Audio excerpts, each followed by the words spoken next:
বন্ধুসকল আজিৰ ভিডিঅ'টোত আমি আলোচনা কৰিম কেলছিয়ামৰ বিষয়ে। ডক্টৰসকলে আৰু বহুত লোকে আমাক এইটো কথা কৈ থাকে যে আমাৰ বডিত যদি কেলছিয়াম কমি যায় আমি বিভিন্ন বেমাৰত পৰিব পাৰোঁ।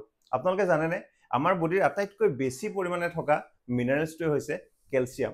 এই ভিডিঅ'টোত আমি বুজিবলৈ চেষ্টা কৰিম যে আমাৰ বডিত যদি কেলছিয়াম কমি যায় আমাৰ বডিয়ে কেনেকুৱা ধৰণৰ লক্ষণ কিছুমান দেখা দিয়ে আৰু তাক কাউণ্টাৰ কৰিবৰ কাৰণে আমি কি বস্তু খাব লাগে, কেনেকুৱা ধৰণৰ সাপ্লিমেণ্ট ল'ব লাগে যাতে আমাৰ বডিত কেলছিয়ামৰ পৰিমাণটো মেইনটেইন হৈ থাকে। আমাৰ বডিত যেতিয়া কেলছিয়াম কমি যায় তাৰ এটা একদম প্ৰধান লক্ষণ হৈছে আমাৰ নখবিলাকত এনেকুৱা বগা বগা স্পট হৈ যোৱা।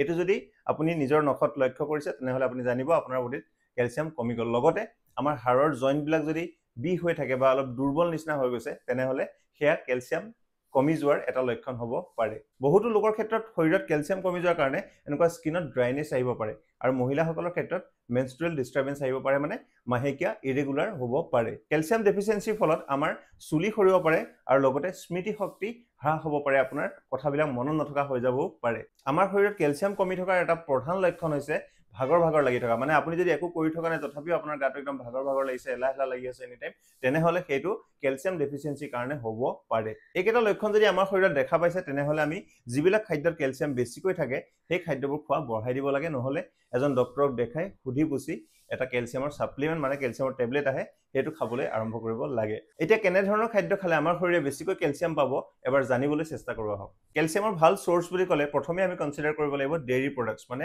গাখীৰ আৰু গাখীৰৰ পৰা উৎপাদিত যিবিলাক সামগ্ৰী থাকে, যেনে পনীৰ হওক, টফু হওক বা গাখীৰৰ পৰা যিবিলাক বস্তু মানে বনোৱা হয় সেই সকলোতে কেলছিয়াম বহুত বেছি পৰিমাণে থাকে। দ্বিতীয়তে অধিক পৰিমাণে কেলছিয়াম আমাৰ বডিত পাবলৈ হ'লে আমি লিফি ভেজিটেবলছ খাব লাগে, মানে যিবিলাক সেউজীয়া শাক চব্জি থাকে, মানে শাক পাচলি, লাই শাকৰ পৰা আৰম্ভ কৰি যিমানবিলাক শাক আছে, গ্ৰীণ কালাৰৰ যিবিলাক শাক থাকে সেইবিলাকত কেলছিয়াম অধিক পৰিমাণে থাকে আৰু সেয়া আমি খাব লাগে। 3 নম্বৰতে কেলছিয়াম ৰিচ এটা ফুড হৈছে বাদাম মানে আলমণ্ডছ।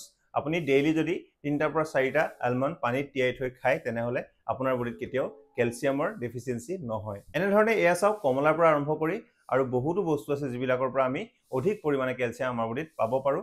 এই লিষ্টখন স্ক্ৰীনশ্বট মাৰি থৈ দিব পাৰে, পিছত চাই আপোনালোকে এয়া গোটাই আনি খাব পাৰে। যদি ভিডিঅ'টো ইম্পৰ্টেণ্ট বুলি ভাবিছে তেনেহ'লে শ্বেয়াৰ কৰি দিব আৰু পেজটো যদি ফ'ল' কৰে ফ'ল' কৰিব নাপাহৰিব। লগতে কমেণ্ট কৰি জনাব ভিডিঅ'টো কেনেকুৱা পালে। আজিলৈ আহিছোঁ, ধন্যবাদ।